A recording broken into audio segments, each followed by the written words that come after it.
po sa mga major na programa ng City Assessors Department is the Revenue Generation Program. Ito po yung appraisal and assessment to generate real property taxes.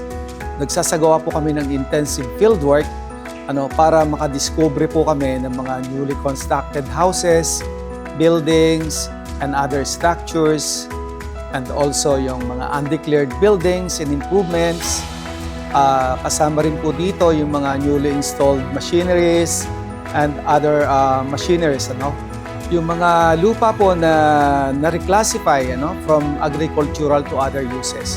Ang major na services or property assessment services na binibigay po ng City Assessors Department ay ang pagbibigay po ng certified true copies of tax declarations, issuance of certifications such as Certificate of No Property, Certificate of Land Holdings, and also yung property inquiries.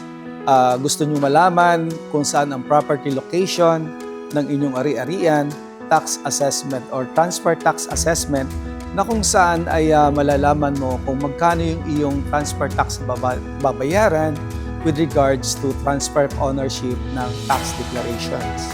Sa lahat ng real property owners, makipagtulungan at suportahan ang programa ng city government, lalong-lalo na po sa pagdideklara ng inyong mga ari-arian na natitinag at di natitinag, sapagkat sa inyong ari-arian po ay marami ang nakikinabang sa binabayad yung buwis